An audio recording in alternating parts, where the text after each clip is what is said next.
So guys, in today's video we're going to be talking about the new episodic structure that is replacing the seasonal structure here within the year of the final shape. We're going to be going over all the information that you need to know about these episodes, as well as a worrying thing that I have running around in my head about this new structure, which we're going to be talking about here in today's video. As always though, if you're going to enjoy, be sure to leave a like on the video and subscribe to the channel if you haven't done so already, as a lot of you who watch my content aren't actually subscribed and it's free to do. So if you do go on to enjoy, please do hit that subscribe button as we're getting closer and closer to that 1000 sub goal, which I would love to hit before the launch of the final shape. All out of the way though, let's just jump straight into the video, talking first about what the episodes actually are. So like I said at the beginning, these episodes are going to be replacing the current seasonal model that we have inside of Destiny 2. We've got episode 1 Echoes, which is going to be launching a little bit after the completion of the brand new Final Shape raid, followed then by episode 2 Revenant, and then episode 3 Heresy. You can see here in the graph that we get a little glimpse as to what the potential story of these episodes could be about. Obviously episode 1 Echoes seems to be a Vex theme. As you can see, the common Vex head shape within the background there of the image. Episode 2 Revenant seems to be going on about Scorn.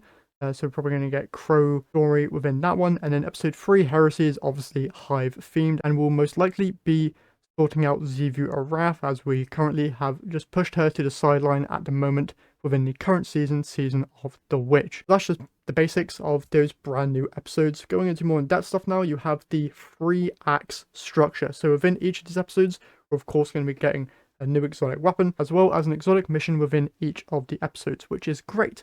Within Act 1 though, we're going to be getting new quests, new stories, new activities, new weapons, new artifact mods, pass ranks, pass rewards, and new armor. Basically what you would expect from a regular season.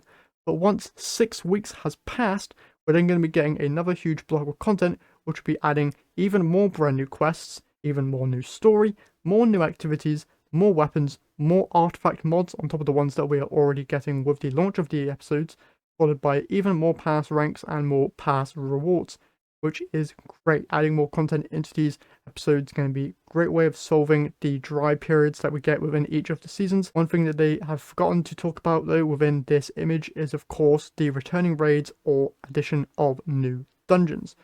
Thankfully though, within the Bungie.net website, you can see here that in the Plus Annual Pass edition of the Final Shape, which is basically the digital deluxe version or the deluxe edition, you can see that a Final Shape dungeon key is included within your purchase. So dungeons seem to be returning within the Final Shape year.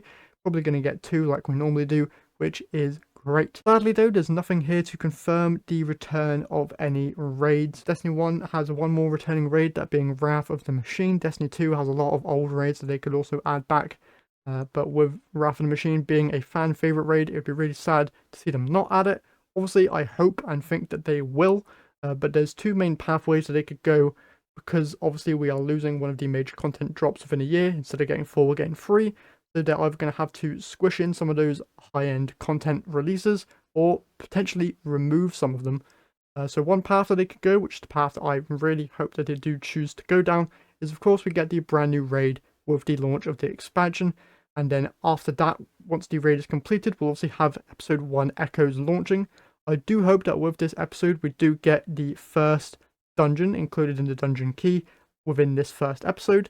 Then within Revenant we get the returning Wrath of the Machine raid in episode 2, and then episode 3 Heresy we get the final dungeon in the year, similar to how we get it in the current seasonal model. One other way though that they could potentially do it is that you don't get the first dungeon within that first episode, and the dungeon or raid is then pushed into the second episode, and then Heresy would only get a dungeon or a raid, potentially missing one of the dungeons or the returning raid completely. This would be really, really bad because a lot of people like these high-end content activities, and it's just been throwing around my head that what if they remove one of them? That would really, really suck. So hopefully we will learn more about this within the coming weeks before the expansion launches. Hopefully put my worries at rest. Leave your thoughts in the comment section down below. What do you think they're going to do with this new seasonal model, and how do you think they're going to incorporate those end game activities into it? But that's everything for this video from me. So if you've enjoyed, as always, leave a like, subscribe, and I'll catch you guys in the next one.